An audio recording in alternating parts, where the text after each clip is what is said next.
So, Karen, great to see you, and thanks very much for coming on the FIVA stand. Now, here we are at the Goodwood Revival, world's premier historic motor racing event. But outside of those kind of elite events, what interest do you have in historic vehicles and preservation?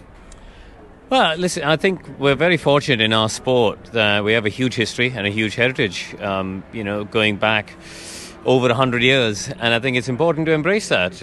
We're seeing a huge amount of technological changes out in the real world, and that's going to have an impact in the motor racing world as well. So I think, we're at a precipice in so many ways in terms of where does the automobile industry and the automotive world go.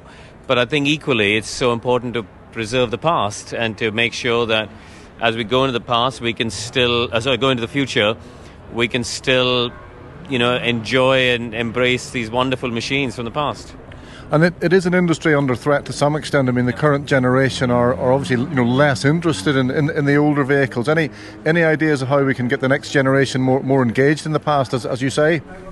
Yeah, listen, I think there are unquestionably existential threats to the sport. We have to recognize that. And I think the way to counter that is to create a sustainable future. We saw, for example, I do a lot of work with Williams Heritage, and earlier this year we converted Nigel Mansell's championship-winning car from '92 to be able to run on fully sustainable fuels. So it ran on completely fossil-free fuels. It still made all the noise. It still went just as quickly. It still revved to 15,000 RPM. And Sebastian Vettel drove it at the British Grand Prix. So, and I think that's where we have to be finding this balancing act of ensuring that the cars from the past are able to run on fuels which are green and are sustainable for the future.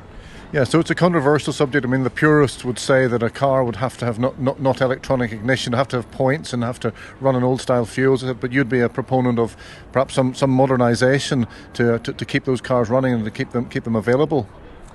I'm a pragmatist, and I think I'm realistic in terms of where the world is going. And while of course I'd love to see cars from the 40s and 50s remain in their original state as much as the world allows, we have to recognize that in 15 years' time they may not get fuel to run it. And I would much rather see a car run out and about on whatever fuel is available at that time, rather than being parked up at the collector's museum and not running and not being shown off to the world. So I appreciate I might be in somewhat of a minority, especially with people involved from the historic world. But my personal view is I love to come to events like Goodwood because we get to see these cars run. I don't want to see them statically displayed because so much of the joy is hearing the engines and seeing how the things work and seeing them out and about. And going back to my other question, trying to engage the younger generation. So many younger generation, they don't even drive at all. They have so much less interest in cars. Any ideas of how we can sort of bring them into the fold? I think it's a very fair point. I am concerned that as we go into the future, people aren't going to own cars anymore. They're going to be doing ride shares, and they're going to be using a pool of cars rather than owning anything. So we've got to somehow try and educate people about the joy of driving, and so much of it is to do with the roads and being able to enjoy just driving a car without being stuck in traffic and crawling along on the M25 or something like that. So I think, and also events like this, I bring my kids here because I want them to come and see what wonderful cars were produced in the past and embrace it. And we just hope enough younger people are inspired by these kinds of events to actually, as you say, embrace it and get that next generation engaged. Yeah, exactly, and it's a real problem. We see it in the motorsport world as well. How do we ensure that kids are interested and want to go out? I think what we have to accept is my generation. I was born in 1984. My generation was the last one who probably grew up going to a workshop. My dad ran a garage, and I'm probably the last generation that went and use my hands to take apart a gearbox and take apart drive shafts and so see how it all works. That's gone now. With the way modern cars are, people don't take their own cars apart anymore. They go and it's all done electronically. And so, putting that aside, how do we still then cultivate this culture of enjoying the motor car and enjoying the engineering side of it? And it's a real challenge, right? Because the kids, so many of the teenagers today, they all want to invent the next app. They all want to create the next Uber, the next Amazon.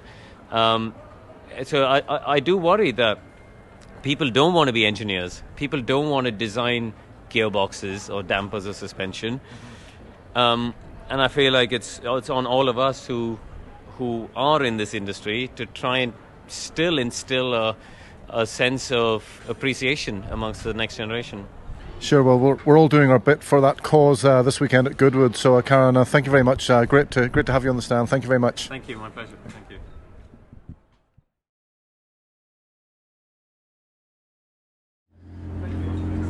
Well, good morning, James. Thank you very much for coming along to the FIVA stand to talk with us this morning. Had an interesting chat with Karun Chanduk this morning. Describes himself as a pragmatist. Said he would rather see older cars out running with electronic ignition and things rather than not running at all. You're more of a purist, is that right? Yes. Well, essentially not to go against Karun per se, but.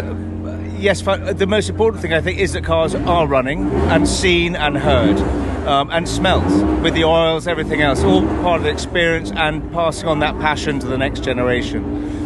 However, yes, the means of doing that, in fact, exactly, if someone cannot run a car at all without the electronic ignition, particularly if there's no infrastructure, then of course that is a good thing. Although nowadays, all of the parts are available worldwide. In fact, so it's not that somebody's running without and cannot access parts. In fact, even in the Far East, I've seen, by chance, in India. In fact, even now there are parts that are available, and if they're not made locally, they can be shipped for a very low cost for the ignition parts, for example. So, and there is a big movement to restore cars back to points, for example, and condensers, if that, if people are doing the work. So. And I know some of the parts in the recent years have not been as reliable. Again, saying on the ignition point, all of the cars racing here have to run on their original points distributor setup, and unless they're on the main part, they are very reliable as long as they're checked and serviced, and you have some relevant spares. So you mentioned they're passing it on to the next generation, and of course it is an area that's under threat considerably. Young people these days much less interested in cars. Any brainwaves on how we engage the younger generation more with the older cars and the preservation industry? Well, in fact, yes, but although they're not all my ideas, I mean, I'm lucky because I've grown up with many of these cars all my life, because my father was involved in the cars. They were new at the time, and some were old already, and so I've grown up with them. But our children are involved, and I met my wife through the cars, and her family are with them. But there are a lot of initiatives, but including the fact that this is a family event here at Goodwood, but other events, and also the charities and Starter Motor Charity and their initiatives similar to that and the apprenticeship schemes through the Heritage Skills Academy, an association of skill engineers, which give engineering and practical experience as well to people. So, and I think with the more people use the cars, take them, whether that's a local event at a show or just driving to the shops, or using the car for a journey, getting their children or showing and spending the time to engage with the younger generations. But the generation that opened up the bonnet and took the engine apart and took a gearbox out and put it back in again, I mean that's gone now. I mean the current generation, it's all just computers and things. I mean, do you worry about those skills gradually ebbing away? Yes. There is a very real threat of that. Although there's a core that is keeping going. And I think, and hopefully it will come, not quite full cycle, but will return a lot in that people are enjoying driving older cars again, and even for the fun of driving with a manual gearbox, which is manufacturers are actually reintroducing manual gearboxes into new models because people have asked for that. So I think that I think that the momentum is gaining to keep a real experience, but also to keep the old cars going. And as long as there's a balance in the way that people do it, and do it in a way that is appropriate. And the other thing, sorry, if I could say, that I think there should be a distinction, or there can be a distinction, between cars that are used regularly and cars that are either on display or references for historical sake. So it's really important that certain cars are preserved or conserved in their original specification state, even if a lot of others are used and don't necessarily comply to that if the owners are using it. Because if there are, for example, some of their one-off cars or very historic cars, and it's great it's very important if they remain original. If then the cars that were made in many thousands are used and enjoyed around the world, and not, I think therefore, for them there's slightly less importance as long as there are references of that model that are correct. Well, it's certainly encouraging that in your experience there's kind of a growth in interest. So where do you think we're going on fuel? We had a discussion again this morning as to whether the future is electric or the future is non-carbon fuel. What's your take on that at the moment? Well, electric has been the talking point for a decade or more, and I was very early in driving for Tesla. In the UK, I did the marketing, the events here, Festival of Speed at the Goodwood Sprint, and set the first lap record.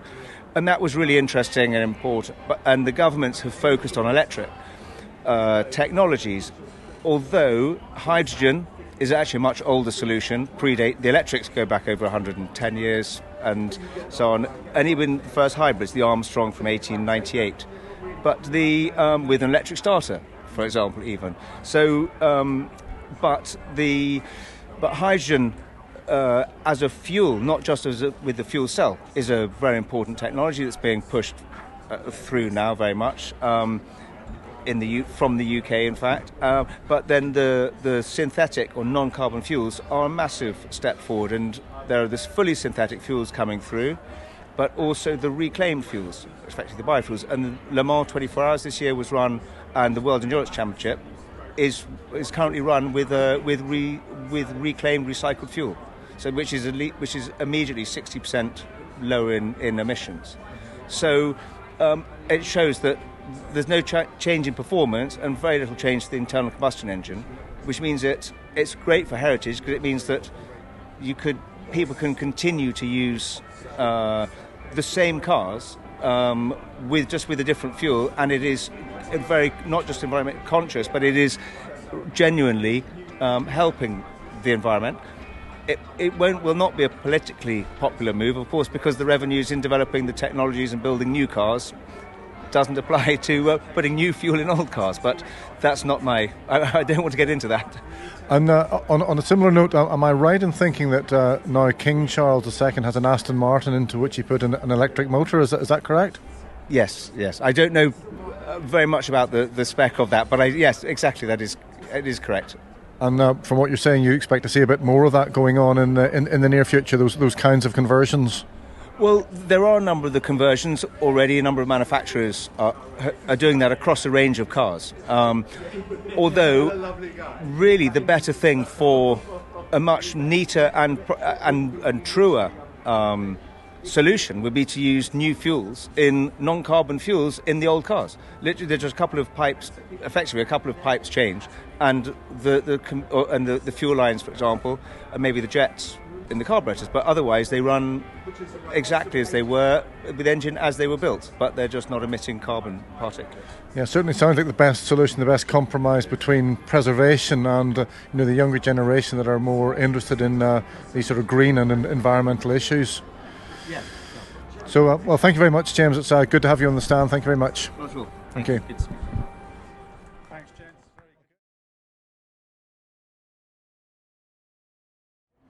So we're just welcoming Andy Waite, Head of Sales and Marketing in the UK for Motul Oils, and welcome to the stand. Andy, I see the history of the company goes back over a century, so you've got a connection with really the early days of motoring.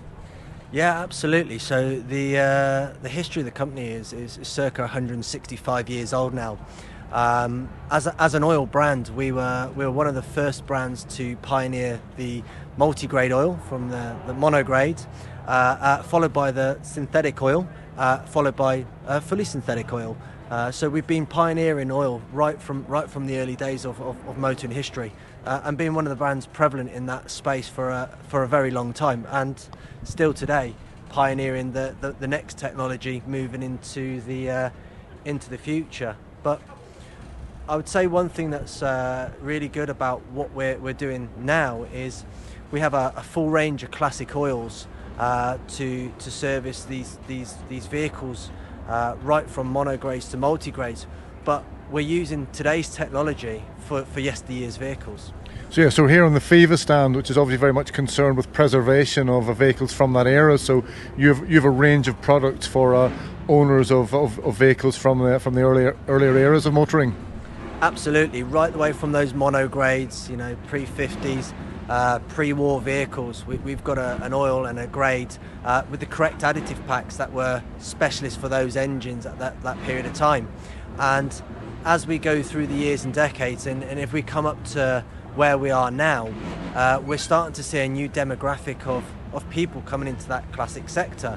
There's the 80s and 90s cars, actually my generation of cars what I grew up with, where I'm getting to the age where I look back, they're at that 25 years old, and there's a bit of nostalgia for me in there, and we've just brought out a range of oils to now applicate for those ages and eras of vehicles. So these 1030s and 1040 oils, which actually have very different additive packs because catalytic converters weren't involved in there. So yeah, we really look back right the way through the history of motoring and make sure our classic oils cater for all those needs. And you were telling us a bit of preservation project in which Motul's involved, and I think unusually these days some younger people are involved in the actual restoration of the vehicles. Can you tell us a bit more about that? Yeah, there's quite a few bits. So if we look at our motorsport pedigree, and especially when we're looking at the Le Mans series endurance racing, the Le Mans this year we're running synthetic fuels as part of the LMP2 category, and we work with the main homologation engine for the LMP2, and that brings up different challenges running these synthetic fuels for engines and subsequently for oil. So we're there pioneering the R&D and working with our labs and these engine builders to ensure that the oil grades that we're using are able to tolerate these new types of fuels that are coming through. Here in the UK, one of the things that are really important to us, especially in the classic sector, is keeping the next generation interested in classic vehicles and the preservation of classic vehicles. So we're working with a team of young restoration in their early 20s, mid-20s, and going through the cycle of taking different types of cars and doing different types of restorations. So straight restorations, that keeps us purists happy, but also just putting a little bit of a modern twist on certain cars for the youth to see that actually classic cars are quite fun and they're great to drive, and there's a whole different passion and meaning that comes around owning and getting involved in these. And like I say, I think the market for the classic is a great market, and I think once you've had that first jab, it's quite addictive. You want to keep coming back for more of the racing and the atmosphere. Yeah, well, it's great work you're doing in encouraging that younger generation to actually stay interested in classic cars, because it is an area of on the wane, and youngsters these days aren't so interested in cars as the previous generation, so it's great to keep that alive. Now, what about your oil test? You were telling us yesterday about the oil test, and I think anybody running here at Goodwood Revival can have one of the oil tests, and what does that tell them? Yeah, so historically our lab, we bring here mainly for motorsport, for the guys to check how the engines do, internal engines, and oil gives a lot of indication of what's happening internally with wear, with dilation, with build-up, potential antifreeze working its way in. But this year we've done it slightly differently. We've opened this up for everybody. So car club enthusiasts can bring a sample along, or bring a sample pot, or take one from us and go out to their car and quickly draw a sample, and we'll analyse their oil and give them a detailed report of what's actually happening inside the engine. And this is really, really great for preservation. You know, prevention is always better than cure sometimes, and actually getting to a problem earlier that you might not necessarily see until you start to hear a knock, for argument's sake. We can pick that up and advise that either there's an internal combustion issue going on, there's a wear issue going on, or actually you just need to change your oil a little bit more frequently and keep it a little bit fresh, and that will help support the life of the engine. You know, and it's important to have a high quality oil. It's far cheaper that way than it is to rebuild an engine using a poorer quality product. So we're keen to demonstrate that to people, and I think a way of doing that is by this technical aspect of how we can bring this to them, so they can really see the results, which speak volumes in what's happening. That's great, Andy. Excellent service you're providing there, and thanks again very much for your support for FIVA over the Goodwood Revival weekend.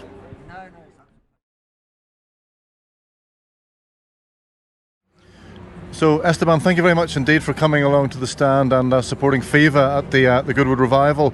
Obviously the premier historic motor racing event in the world. Outside of the very high profile events, do you have any connection or interest yourself in preservation of historic vehicles? Yes, I do. I mean, I have a huge appreciation for classic cars. To be very honest and very open, I'm not, an expert yet. I've been learning a lot, and one of the events that has gotten me closer to classic cars, it's actually the Revival. The Revival, the members meeting, of course the Festival of Speed. And, it's really something that I truly enjoy, and it has so much heritage, and getting connected to the classic cars and the art behind the designs and the whole concept is so nice. And yeah, I mean, as a young person, I'm of course getting to know more and more.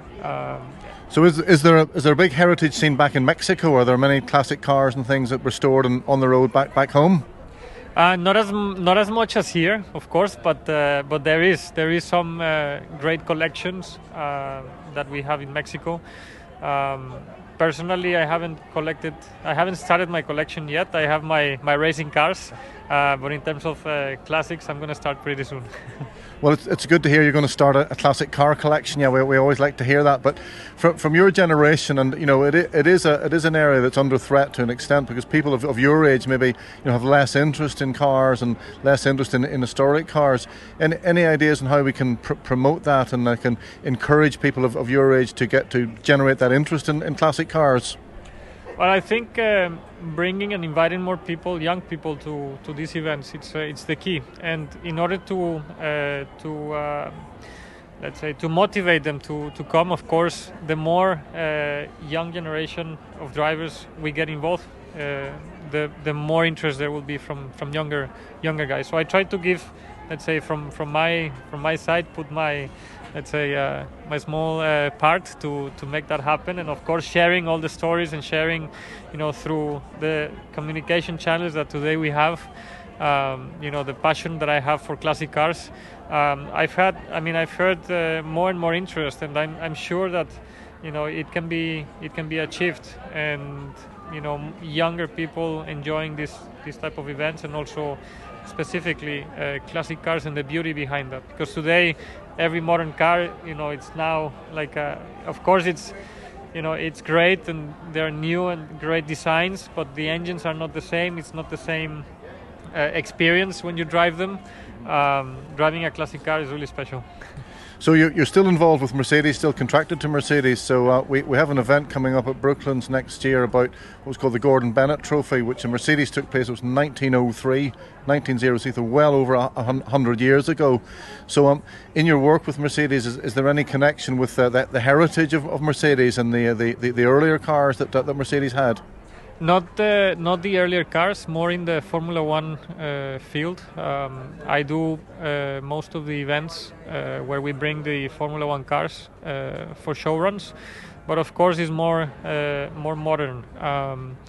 But I'm actually now working on a project to do the Carrera Panamericana in Mexico next year with a Mercedes car. What era of Mercedes? We're still looking into it, but it's definitely going to be an SL, proper car. So I'm really looking forward to it. I'm trying to push and make it happen, as well as the Mille Miglia. It's a race that I would like to do. Yeah, so obviously Mercedes has a terrific history. So are you interested in getting more involved in the history of Mercedes and the cars that they race through the 40s and 50s? Of course I am. I am in love with these cars, and it's as much as I don't really. I'm not really very knowledgeable about them yet. I've been learning a lot, and it's really passionate about it. Well, I'm encouraged by your word yet. You haven't started your collection yet, and you haven't acquired all the knowledge yet, but it's encouraging to know that it's very much in the pipeline. So, Esteban, thanks very much again for your support for FIVA, and thank you very much for coming along. Thank you, and thanks for having me here. It's always a pleasure to support.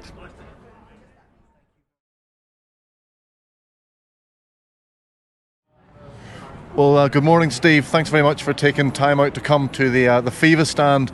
So at the Goodwood Revival, obviously the elite end of historic racing and preservation more generally is historic cars and preservation of older cars. Is that an area that you have an active interest in?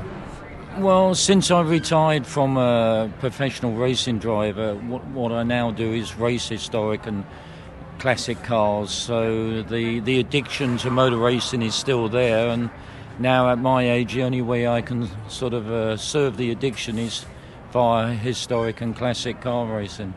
Yeah, and have you any interest in classics outside of actual racing and restoring cars, that type of thing? Any involvement in that world? I've been building some race cars, historic cars, and I've owned some older cars like Lotus Elans and MGBs and old Porsche 356s, but I normally buy and sell them. So I fall in love with them, buy them, then fall out of love with them and sell them on and try and make a profit. So these days, obviously, the younger generation are not unlike us. I mean, they're much less interested in cars. I mean, do you see that yourself? Do you see younger people not really showing so much interest? And any ideas of how that interest can be rekindled? Well, I don't see that very much with the younger people. Maybe that's because the circles I mix in are motorsport, car enthusiasts, and all their sort of children or grandchildren have all grown up in the motorsport and motor world. So all the kids I come in contact with are actually really into cars and motorsport. So no, I haven't noticed that. I've got two daughters. They're not young. They're 30 and 28, but they're absolutely passionate about cars. Well, that's great. It's an intergenerational thing, yeah. But it is an area that more generally is under threat. Fewer kids are driving, and that less interest in cars. But it's interesting you say that intergenerationally the interest is still there.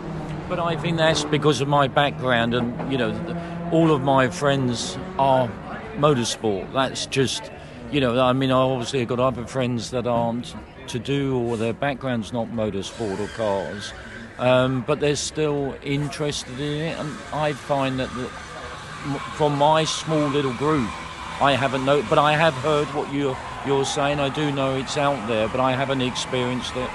So another area that FIVA are involved in is historic rallies. Have you any interest in doing any historic rallying and away from the circuits? Yeah, I would love to do that, but it's sort of owning the right car and you sort of plotting. As I get older, I seem to be a busy fool. I'm achieving nothing, but I've never got 5 or 10 minutes or a week to myself. So, but it is certainly on my agenda, my bucket list. I've done a couple of events that David Richard organises up at in Cornwall, Devon, but they're sort of very low key sort of treasure hunts, and from one restaurant to another restaurant, but it's great fun to do that. And yes, it is on my, and I don't know how much longer I can keep racing. I'm 71 now, and I'm digging deep to do the same lap times as I used to do. So maybe I need another avenue to go down to, because every time I get in the race car I think, hey, you should stop. Well, hopefully we'll see you out in a rally car, a historic rally car in the near future. So Steve, again, thanks very much for taking time out of your busy schedule to come to the FIVA. Thank you. Thanks for having me. Thank you very much.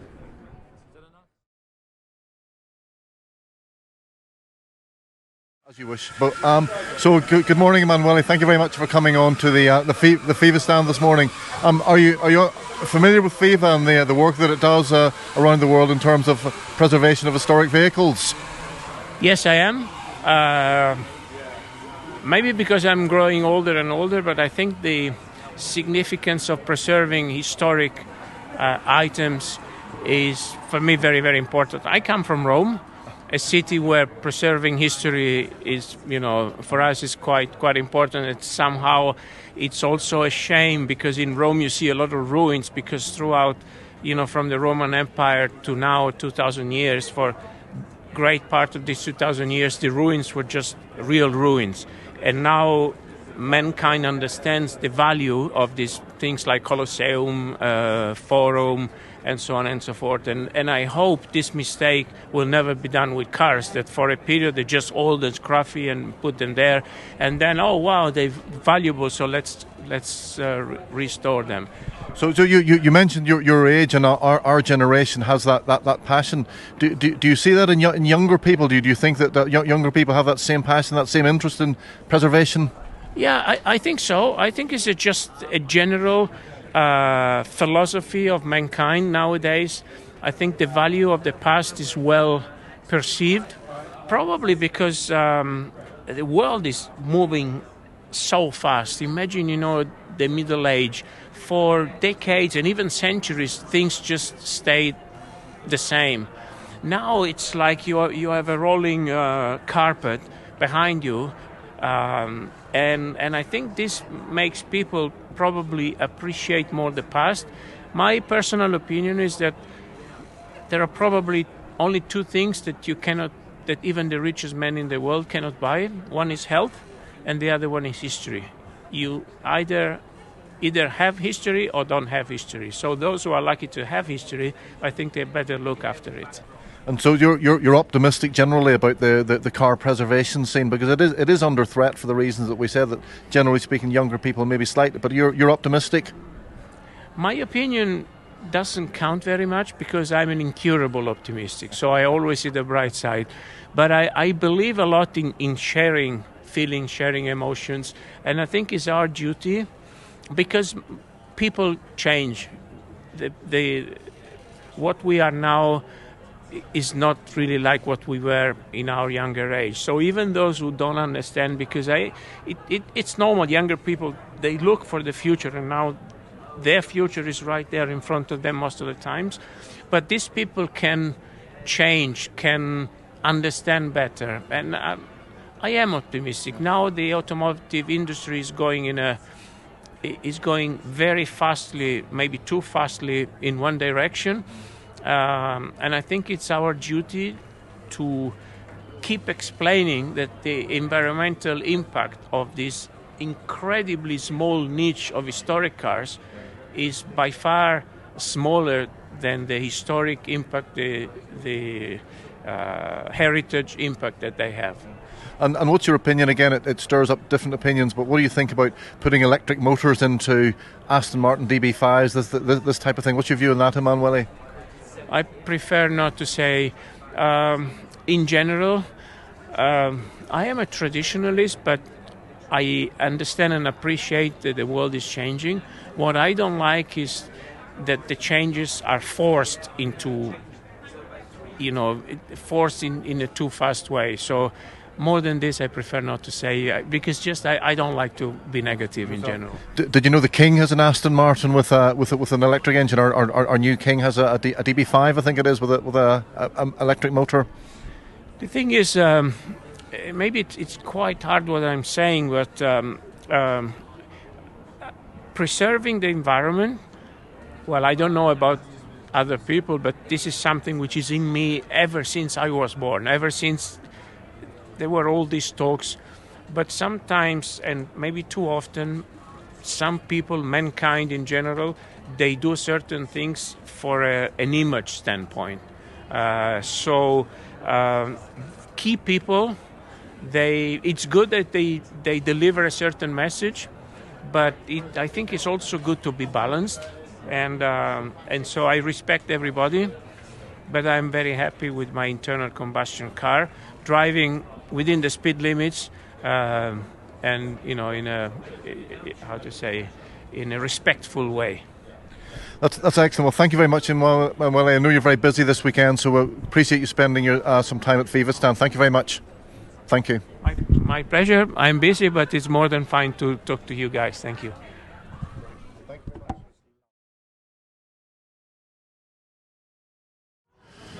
Well, good morning, Steve. Obviously, you're on the opposite side of the mic this morning, and welcome, and thank you very much for spending a few minutes to come on to the FIVA stand. Have you a broad understanding of FIVA and what it's all about? Yeah, well, I'm learning all the time, and I don't really.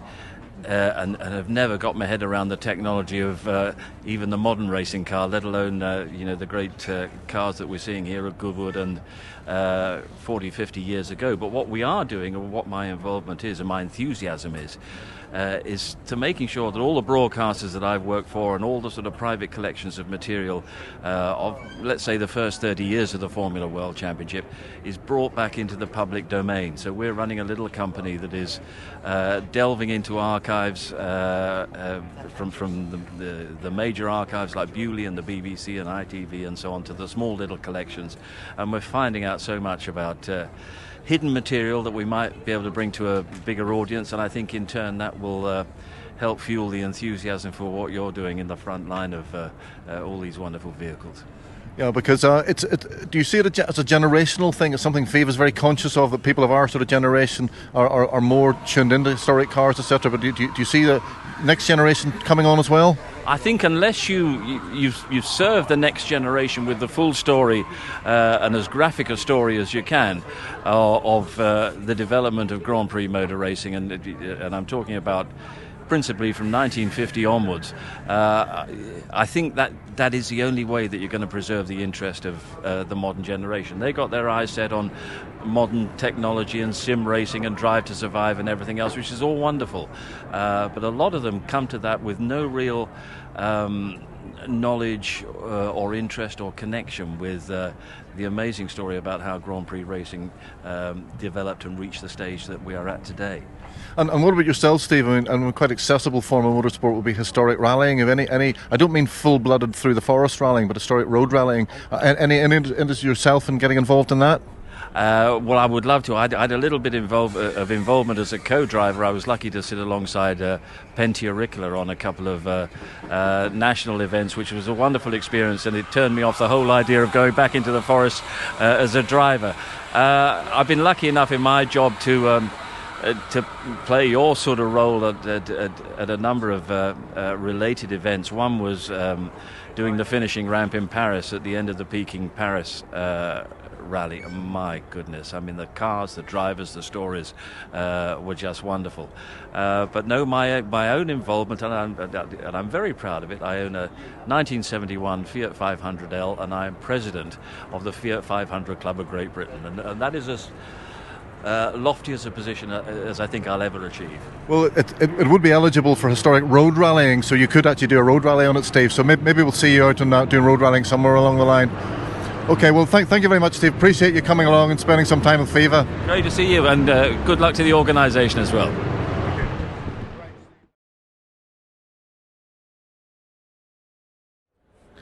Well, good afternoon, Nigel. Thanks very much for sparing some time to come along to talk to us on the FIVA stand. So, how's the revival gone for you so far? Well, I have to say I've had a fantastic revival because the Freddie March race I managed second in my C-Type Jag. So, much as to my surprise, it really was. Yeah, terrific result. Well done. Now, you're obviously well known for your expertise at the wheel of Jaguars. And I understand that you did the Peking to Paris rally. Was that also in a Jaguar? Is that age eligible for that event? Yes, indeed. You were allowed to go up to, I think, it was 1997, and I think the cutoff was 80. But I did it in a Mark 7 Jaguar. I was contacted by a very wealthy gentleman who wanted to do it out of the blue. We were semi-friends from club racing and stuff, and very wealthy man, and he said, would you do it with me? And I said yes, but only in a Jaguar. So who was driving and who was navigating, or did you alternate? Well, that was interesting. You are supposed to swap it round, but it did prove that it really wasn't for him, the driving, and I ended up doing the 10,000 miles myself in 42 days. And how was his navigation? He kept you on track, did he? Yeah, his navigation was pretty good, because I was in aviation and I was able to get some maps of China, spy maps actually, and we were able to semi-plot, because there were no signs.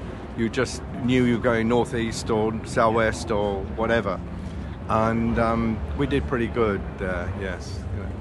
Yeah, fantastic. Of course, you're also well known for your collection of Mike Hawthorne and Jaguar-related cars and memorabilia. Are you still building the collection, or is it where you want it? Oh, it is where I want it. I mean, I'm awfully pleased to still find a Trinket, and I have to be sadly honest that we're obviously at the age group now that are passing away that were probably as close to Mike, or most certainly their era. And I do get occasionally the odd thing that comes up that, you know, either associated to him or even was his, or given to somebody. You know, you get that sort of thing, and of course that's Christmas for me. So you mentioned the age barrier, as it were, and it is a concern to FIVA that the older generation, our kind of generation, obviously have this interest and passion in classic cars, but maybe the younger generation maybe not so much. How do you see preservation of older vehicles playing out over the next couple of decades? I see that as a major problem, absolutely major problem. I have a nice collection of Jaguars, and I even own an SS100, and I tried to get my younger family, you know, to drive it in their 40s, and it's just going to be frightfully difficult for them to handle the gearbox, which I guess you know what I'm talking about. The brakes are fine, but the lighting's frightful, of course. Not that you should really drive those things in the dark anyway, but I do fear, and I'd like to see, but everything costs money, as we well know. If only that kids could go to what I used to call a disused airfield, you know, and be allowed at the age 10, 12, whatever they were, you know, competent to try and learn to use a clutch and change gear and so on. I'm teaching my 10-year-old granddaughter to use a car on my farm, because I don't want her to have an automatic to start with. That's the kiss of death. Yes, an interesting idea to start people young and get them driving on private land, because we're sort of gathering up ideas from people as to, you know, how do we engage the next generation and try to keep the whole preservation and classic car thing going. And obviously that's an interesting idea, Nigel, getting them driving on private land. Yeah, indeed, and of course, you know, somewhere wonderful like Brooklands would have so much red tape from the deadbeats and the do-gooders and so on, they could never do it. But it would have been perfect if Brooklands could have safely brought younger children and said, you know, the parents agree, and if the children wanted to do it. Well, of course, they do have some early driver experiences here at Goodwood, I think, so maybe that's something Brooklands can learn from. It's certainly an idea that I'll take back to Brooklands, Nigel. So thank you very much. So thanks, great chatting to you. Thanks very much for giving up some time for FIVA this afternoon. Thank you very much. It's a pleasure.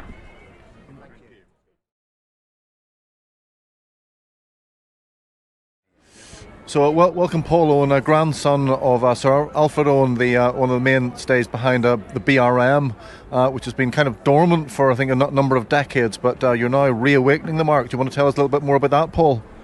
Yeah, absolutely, Harry, and thank you for, it's good to be here with you. So, yeah, as you say, my grandfather, Sir Alfred Owen, was part of the original British Racing Motors Trust, which started when Raymond Mays, a successful pre-war racing driver, post-war decided to build a British Grand Prix car to take on the world, to take on the might of particularly the Italians and the Germans pre-war.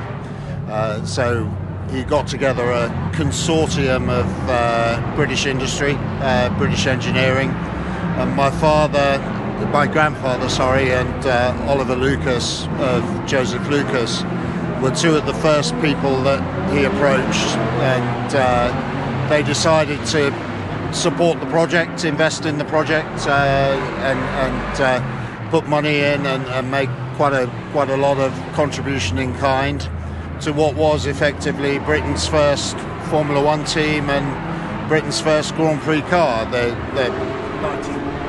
And went on to considerable success in the late 50s. Really, drivers like success at that period, and then culminating in Graham Hill winning the championship in '62. Yeah, very much so. So, to cut a long story short, my grandfather bought the team outright in 1952 when it was put up for sale by the Research Trust. I think everyone had realised that running a Grand Prix team by committee wasn't necessarily the best way to try and run a Grand Prix team, but the vision held true of an all-British car with a British driver winning the World Championship. So they compromised on nothing in the intervening 10 years, and the vision finally was fulfilled in 1962 when Graham Hill won the World Championship in a P578, British design, British built, BRM chassis, BRM engine, BRM gearbox, and a British driver at the wheel. And it's great that Revival here this weekend are celebrating the 60th anniversary of that first World Championship. So the team carried on, I think, into the 70s, but then there was, as we said, there was a sort of a pause for several decades after the team closed down. But you're now, in your words, reawakening it now. So do you want to tell us a little bit about that, Paul?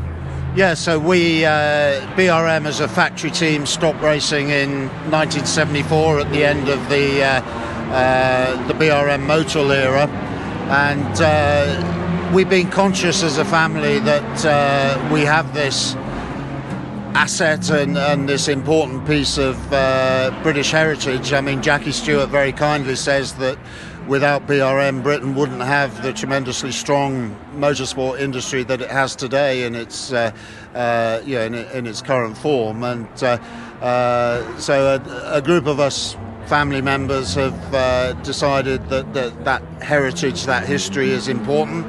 The team was a team of never more than 100 or so people in rural Lincolnshire, market town of Bourne, who built a Grand Prix World Championship winning car. So as part of that reawakening project, our mission is to firstly tell the story, secondly introduce it to a new audience, and thirdly to go racing. And part of the go racing and to demonstrate that we're serious about the project, we built the first of three what we're calling Sanction 2 V16s, so a faithful chassis 4 of the original 1952 V16, 600 horsepower from a 1.5 litre supercharged engine that produces something in the region of 600 horsepower. So we have some BRMs racing at Goodwood this weekend then, or original ones from the era, I assume. Yeah, absolutely. There's as part of the Graham Hill celebration, his 1962 World Championship winning car has been brought over by Goodwood and the Collier collection that own the car, so that's in the Graham Hill Parade. One of the stack pipe cars is in the Graham Hill Parade, and then I think there's P48s racing and P261 racing in the Glover Trophy. So quite a few BRMs here, and it's great to see them being raced and being used. So I'm not sure what the correct term is. Would you call your cars continuation cars? Is that the term that we would use? But they presumably wouldn't be eligible for Goodwood because it has to have an actual history from the period. No, we're racing chassis 4 in the Goodwood Trophy this afternoon because it is exactly faithful to the original drawings, no modifications, and as challenging a beast as it ever was in terms of 36,000 individual components and 50s design basically. So I understand you're about to launch some kind of membership opportunity for members of the public. Do you want to explain a little bit about that?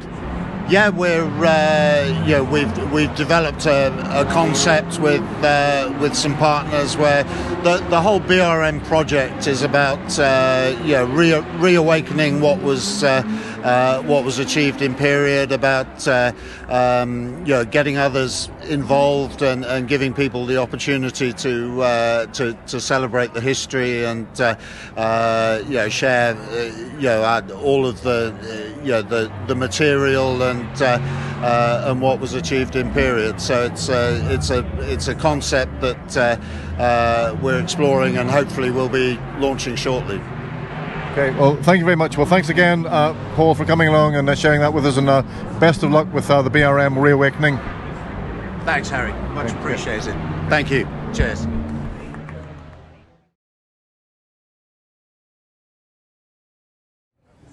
Okay, we're joined here by Tim and Alistair, and thanks very much for coming to the FIVA stand here at the Goodwood Revival. So we've been talking about car preservation, Alistair, and obviously one of the challenges would be as cars get older and older, availability of parts becomes an increasing challenge, and I think that's where you potentially step in. Absolutely. So I started a laser scanning reverse engineering company 20 years ago, and we mainly focused on modern car design and development, some aerospace, some military work, but my sort of hobby of racing old cars took over, and we sort of merged the two together. So now we specialise in scanning parts of old racing cars or historic cars, even Edwardian cars. We reverse engineer them, draw the parts up in CAD, and then use a whole crop of outsourced companies to manufacture the parts. So we make anything from gaskets to complete gearboxes, really. And any car that I race, which I'm lucky to race, I've raced here at Goodwood a few times, and we always scan the bodywork of the car before we race it, just in case we have a problem with the barriers or other people driving it. So we have a sort of digital 3D scan of the bodywork, which is almost an insurance policy for the shape of the car, because as you well know, the cars were hand built, the bodywork is so beautiful, and each car is slightly different, so we capture to a fraction of a millimetre the shape of the car. So that's what we do for a job. It's good fun.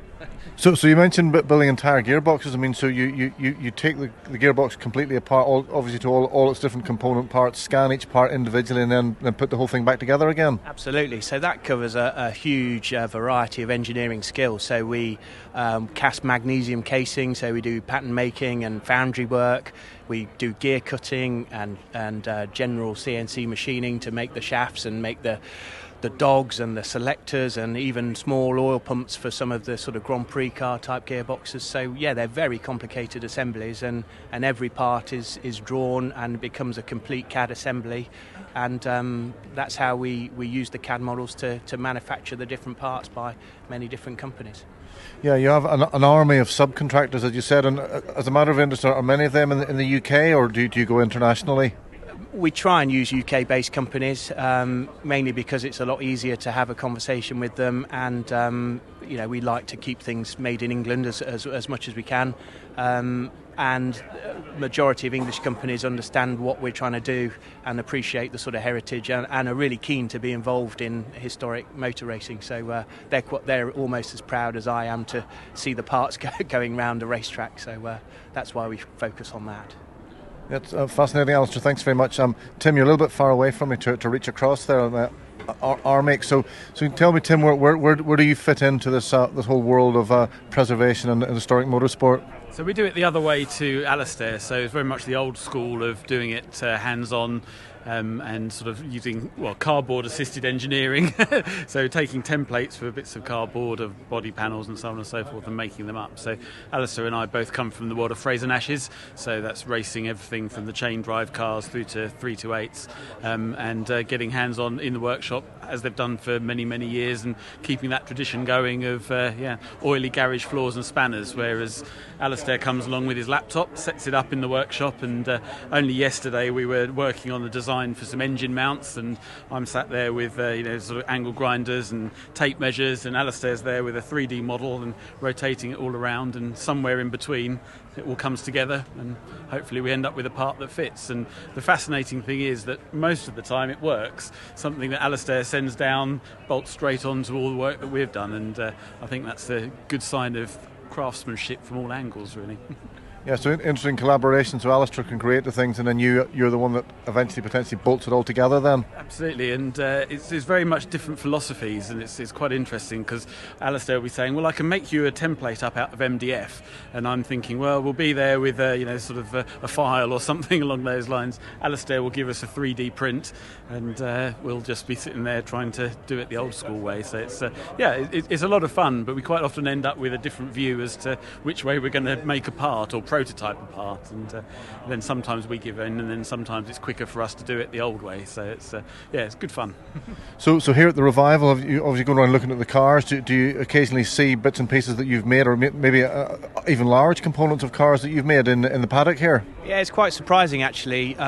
You do a job and you make the part and deliver the part and you forget about it. But walking around the paddocks today and watching the cars going out racing, it's like, oh, I looked at that wishbone. We machined that from solid, and we looked at the front end of that car and we made a jig to English wheel the body panels too. So it's quite satisfying to see my work being raced. It's great fun, really. Last race, you said, "Oh, I made the brake discs for that." Yeah, well, certainly fulfilling an essential part of the whole preservation side of things, because I assume you don't have many competitors, not many other people that owners of these old cars can actually turn to that can make these parts with such precision. Well, I tend to do the projects that people don't want to do. So if it's the unusual or the tricky or the very, very low volume parts, they're the ones that I always say yes to, because one, I enjoy the challenge, and two, probably nobody else is prepared to do it. So no, it gives me great satisfaction, really. Okay, well, Alistair and Tim, Fraser Nash experts, thank you both very much indeed for coming along and sharing your information with FIVA. Thank you.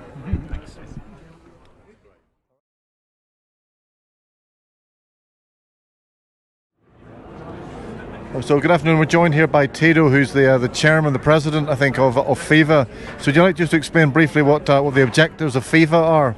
Yeah, very briefly, FIVA is about keeping historic vehicles on the road, in motion. I think that's what it's about. So what we see here, of course, is perfect.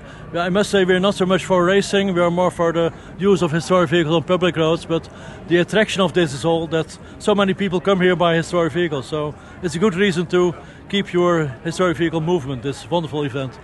Yeah, so obviously this is an elite event, but as you said, FIVA is behind more general usage and trying to encourage everyone to make use and preserve classic vehicles. Yeah, that's correct. And also it's important to know that we're not only for cars. It's also about motorcycles, mopeds, buses, trucks, even tractors. So recently we have been on a very interesting, important event just for agricultural. I think that's also part of the people that have just a passion for historic vehicles, whatever historic vehicle it is. And what are your objectives specifically here at the Revival? Well, for me it's the first time to be here, so in that respect it's also a great experience, of course, to learn what it is about, and I'm really very surprised and very impressed by what I see. I think the most interesting for me is that it's kind of a big theater here, because actually everybody seems to be an actor here, not only the drivers but everybody around here. About 95% of people is dressed up here, and that's really something unique, I think. Yeah, I would agree with you on the 95%. It's a very high very high compliance rate, isn't it?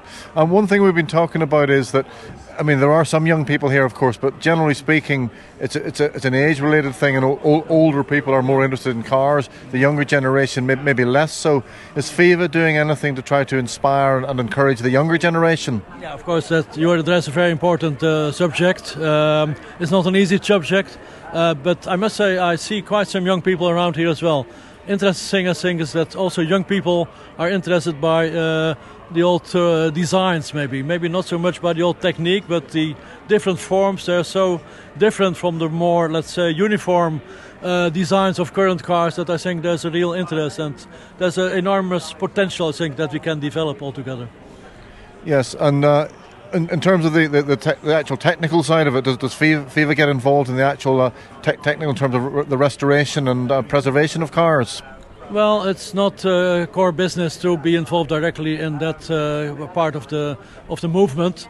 But for instance, we have a Torino Charter, which is kind of guidance rules for how to restore a vehicle, what kind of things you have to take account of, how to look after authenticity, to document what you do and that kind of stuff. So in that respect, we have a kind of general guidance also about restoration. And would you say that the classic car scene and preservation, would you say it's in good health at the moment, or have you concerns about people maybe getting older at the point that I made a few minutes ago? Yeah, that's really, of course, also a concern that we hear a lot from the businesses. It's maybe different in different countries. Of course, in a country like India, where there's a lot of restoration business now developing. Of course, there are more young people because that's the demography of that country. But I hear a lot from businesses here in Europe, UK, Netherlands, where I come from, Germany, that they are looking indeed for people also with the right skills, because it's not so much about the interest, but how to learn people to get the right skills to do this all. And what about the United States? I've been struck in my recent trips to the United States of what our generation would call American cars. You know, your big Chevrolet and your Cadillac don't exist anymore at all. Everybody's driving Hyundais and what have you. Well, how would you see the classic car movement in the States? Well, it's quite big. I mean, we have also a very important partner in the United States, and they represent, more than 500,000 people having an interest in historic vehicles. So I think there's a huge interest as well there, but the problem is they're not maybe so related with Europe. They do their own thing, and they still have this aspect of general freedom to drive, and they have less concerns maybe as well about what happens here. Of course, we think about all the challenges, the things like shift to electric cars and that kind of issues. So I think they are a little bit less concerned about that in the United States, but I also see there a lot of future. And finally, you touched on it about the electrification. What's your own personal view of doing things like taking an Aston Martin DB5 or whatever the car might be, putting an electric motor into it? How do you feel about that? Well, in first place, of course, it's the owner's right to do whatever he thinks is correct to do, apart when it's a real important cultural object which should be protected. But of course, from FIVA aspect, we do not really appreciate this development. We think that only vehicles with their original engine, of course, replacement engine, whatever, that they are the real stuff, and that's what we look after. But it's, of course, interesting development. We do not support it, but we have quite a strong view on that, and we just, of course, follow what happens there. I don't think that's something that is really a threat, that because it's also very expensive to do. So actually this morning at breakfast we spoke with a guy from Holland who was doing this kind of electrification, and yeah, they say, for instance, for a Porsche 911 you pay something like 100,000 euros. I mean, it's not affordable for most people to do so. So I don't see this as a real threat. No, well, we'll see how it develops over the next decade or so. Tito, thank you very much indeed for coming along and speaking to us. It's a real pleasure to speak with you, and I hope we all have a lot of pleasure. And what we are for is to have this kind of events not only next year, but also in 10 and 20 years. So that's what we work for. Thank you. Okay, thank you very much.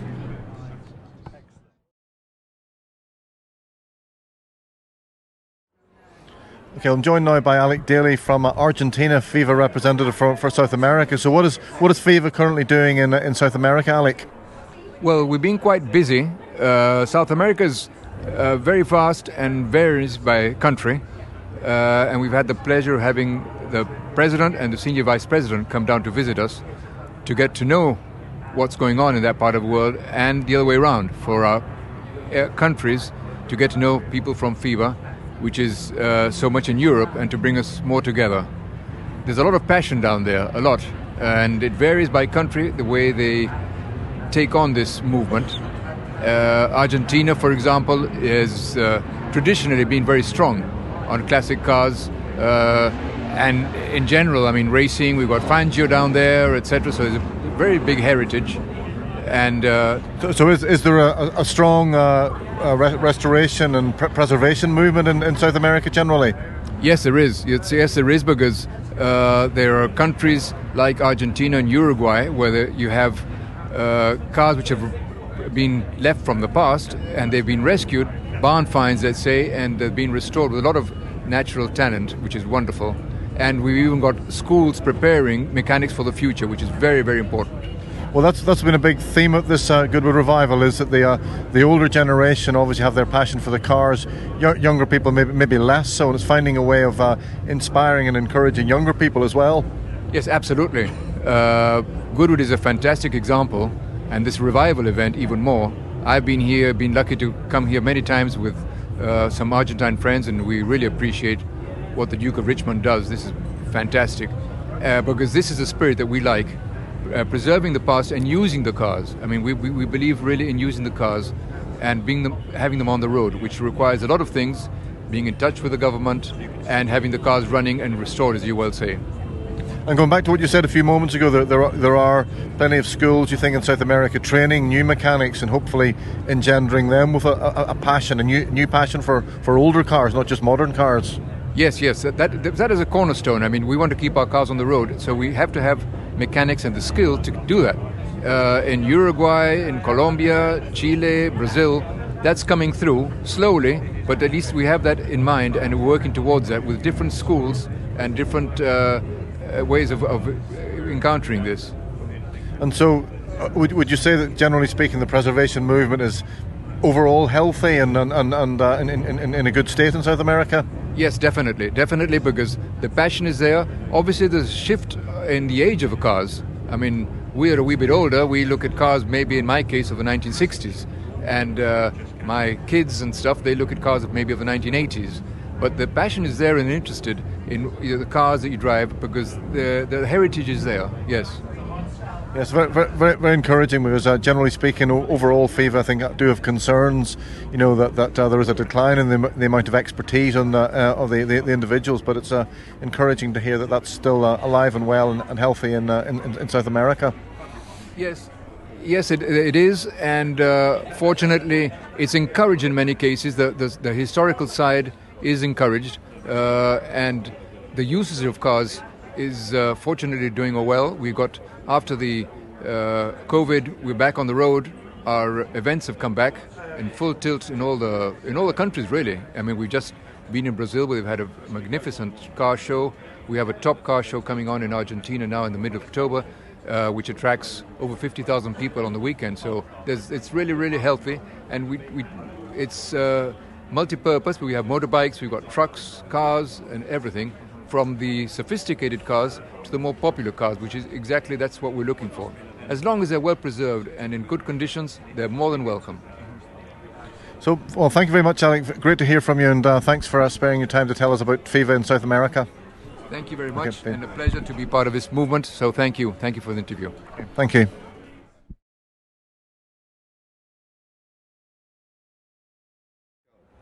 So we've been joined now by Spanish ex-Grand Prix driver Pedro de la Rosa. Thank you very much for coming to the FIVA stand. Obviously, Goodwood's the elite side of historic motorsport. Outside of that, do you have any following of old cars and historic cars? Do they feature in your life at all? I mean, I'm not an expert of historic cars. I have at home a buggy with a Porsche engine and a Karmann chassis. That's it's a historic car, obviously, and it's the car which I learned to drive. And when I was a kid, my father taught me how to drive a car with that. So I still have it at home, and it's a convertible, and I always take my kids during the weekend, and we kind of get that pleasure of driving a historic car, which is a unique experience, and I keep bringing my kids with me because I want them to understand how enjoyable it is to drive a historic car. Well, that's been a theme of the weekend, actually, and it's a common concern really with FIVA that the older generation are more interested in cars. The younger kids, as you've just said, maybe are interested in computers or iPhones or whatever, less so in cars. But you're obviously actively trying to encourage the next generation. Yeah, absolutely. I think it's something all parents have to do, because at the end of the day, we love motorsport. We love cars in general. And it's something we need to educate them to understand where we are coming from, where we are heading, and also to make sure that they have the chance of experiencing what we did. And that's why. And I'm here in the Goodwood Festival, in a revival today, and I brought my youngest daughter, which is 14 years old. She's not a kid anymore, but she loves Formula One. She's in love with Formula One racing, and when she's been here for a few days now, she just told me, "Daddy, this is better than Formula One." And for me to have my kid, which is 14 years old, saying this of a revival event like this one, full of historic cars, is very special. Well, that's fantastic to hear. Just what we want, exactly what we want to hear there. The next generation being inspired by this type of racing. So, what about the historic car scene in Spain more generally? Is it in good health in Spain? Would you say? No, I don't think we are in good health in Spain. I think that the historic community is decreasing. There's more. The law is changing, so it's been more restricting the free use of historic cars. So I come from Barcelona. We have some regulations now that are restricting the use during the whole week of historic cars, and this is a problem. And there's more and more people that are not happy with it, that they're keeping the cars in the garage for longer, and in a way we're just giving away the opportunity of driving on a day-to-day basis a historic car. This is what's happening in Spain. We are not a huge community of historic users, but this new regulation is hampering even more our situation. Yeah, it's one of the roles of FIVA is to work with governments in terms of regulations and things, and obviously that's one of the hurdles that we have to overcome.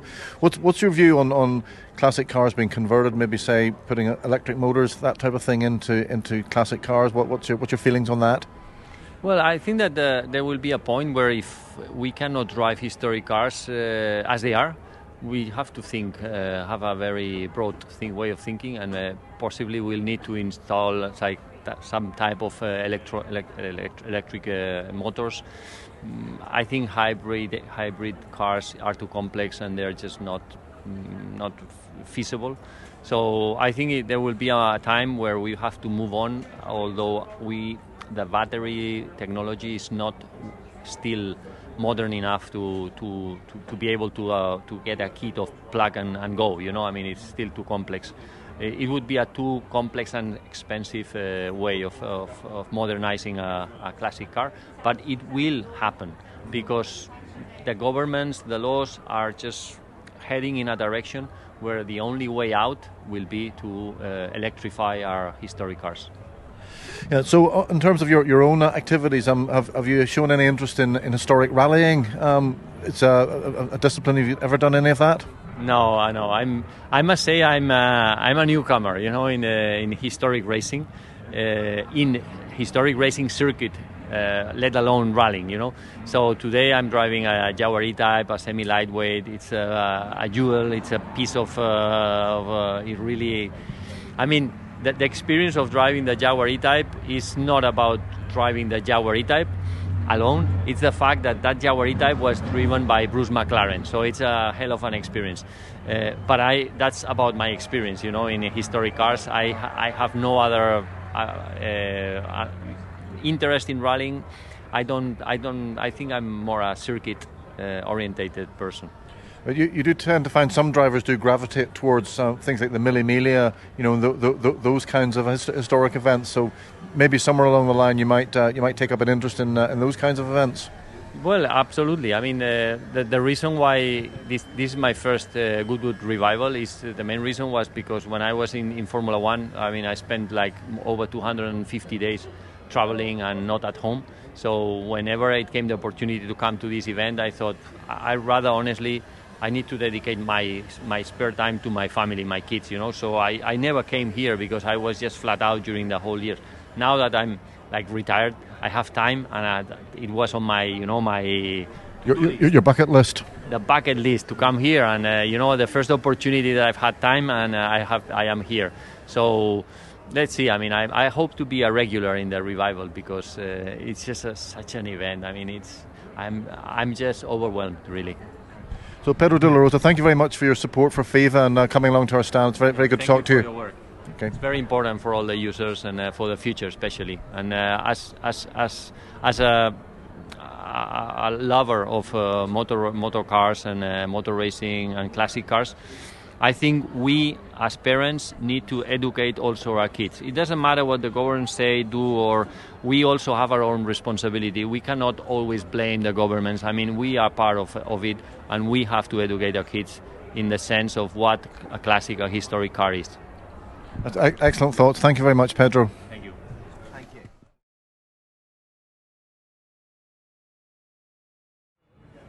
Well, good afternoon, Angela. Thanks very much for joining us here on the FIVA stand. Now, I understand you've done some pretty interesting things in classic cars. I heard a rumour that you drove to Angoulême in an AC Ace. Is that correct? Yes, my AC Ace, the Rudspeed Ace, because it was his car originally, a test car. And I used to like to go, I do like to go down to Angoulême. So I drove from Horsley to Angoulême in 7.5 hours without stopping. Fortunately, it wasn't wet. Yeah, with a very, very low windscreen, and must be very, very windy with obviously no roof or anything. It's got no weather gear at all. Windscreen's about 4 inches. And it's got holes in the floor, though, so when it rains, theoretically the water can rain out the bottom. So I think you were saying you haven't raced at Goodwood, but you have done sprints here. So what sort of cars have you driven here in sprints? Just the AC. The Ace, really the only race car I've got. So I've driven the Morgan here on track days and things, but I haven't taken that because it's too modern. It's not of interest. But no, the Ace I've done sprints. I've done Shelsley Walsh Hill climb a couple of times competitively.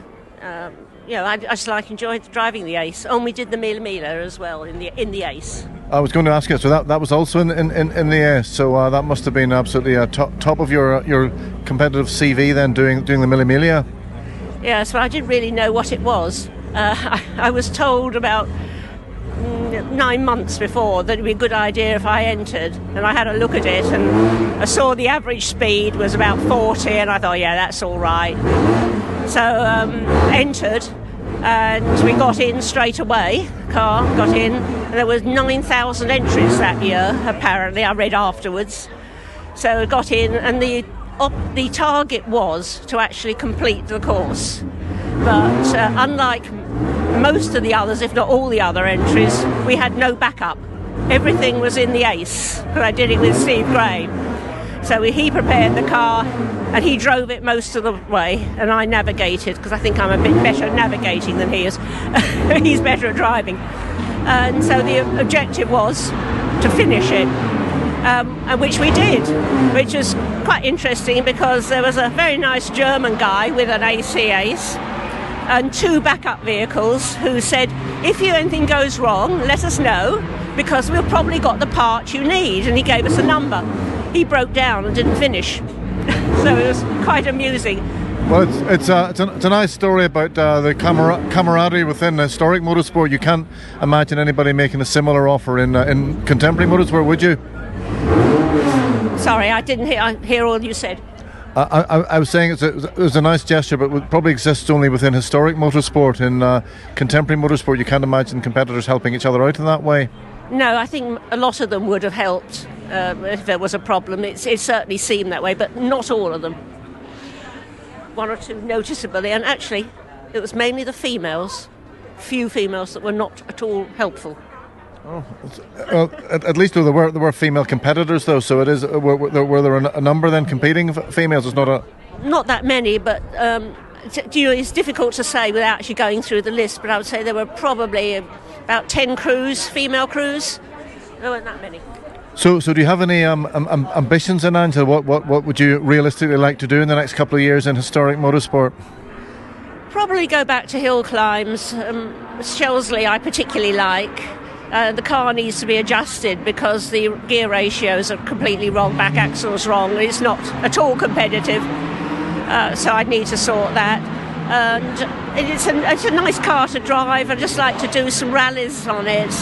I'm not really worried about whether it's competitive or not. I just want to get the car out and use it, because so far I've driven the car in hail, snow, rain, torrential rain, and blazing sun, so there's not much I haven't driven that car in. So a lot of initiatives these days to try to get more women into motorsport, but you're by the sounds of things, you're a bit of a trailblazer and a bit of a role model for some of them. Not particularly. I think you've just got to like doing it, haven't you? If you want to do it, you've got to have the car, because if I didn't have the car I wouldn't be interested in doing it. So well, thanks very much for sharing your thoughts, Angela, and for your support for FIVA this weekend at the Revival. Very nice talking to you.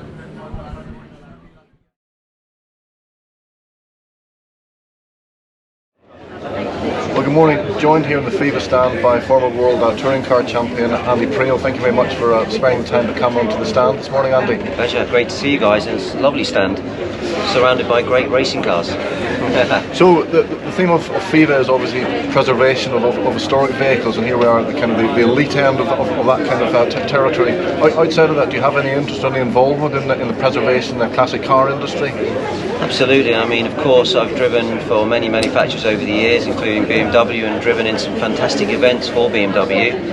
Been to Goodwood probably for the last 18, 19 years. It's a very important part of our history. Also, it played a huge part in our automotive future as well. I mean, a lot of the vehicles that were tested and developed from a safety perspective started in motor racing, and of course the envelope of what you need to do in motor racing to push everything to the extreme has definitely benefited the automotive industry, so it's a very important part of our history. And another theme we've been discussing over the weekend is that, well, you're probably a bit younger than me, but our kind of generation more involved in cars and motorsport generally. Younger generation maybe not so much, but I heard you saying that your son is actually now racing, which is encouraging. You're keeping that next generation involved. Sure, yeah. Sebastian, my son, is driving for Porsche in WEC. We come from a motor racing family. He's the fourth generation of racing driver. Also, I was the third generation in the motor trade in my family. My father, my grandfather, just after the Second World War, brought Fiat, Ferrari and Alfa Romeo into the Channel Islands. So we all have, let's say, some petrol running through our veins, and it's great. You know, I grew up playing around with cars with my father and tuning them up, and obviously miss that now in modern race cars, where you just get in and you type a load of zeros and ones into the ECU and change the mixture, where it's nice to get in and work with a carburetor and get that thing running at the sweet spot. Yeah, that's I guess what that industry slightly under threat. The younger people, you know, not growing up with that, as you say, growing up with apps and computers and everything. So FIVA certainly wants to try to keep that public awareness going and keep those skills alive, so that those older cars can still be maintained. I mean, I think if you put a load of youngsters in a grandstand with a mobile phone all communicating with each other, it's not really a great spectacle, is it? So what we have here is fantastic racing, some tremendous vehicles, some legend racing drivers, very respectful, classy event, but it keeps the whole history of motor racing alive. I mean, after all, we still watch horse racing now, and how long have we not used horses to get around? So there's still a place for what we're doing. I think it doesn't have any real impact on the environment. I think it brings a lot of happiness to everybody, and I think it's very, very important to have events like this to keep the history alive. Very well said, Andy. Thank you very much indeed for your time this morning. Appreciate you coming onto the FIVA stand. Thank you very much. Nice to meet you guys. Thank you.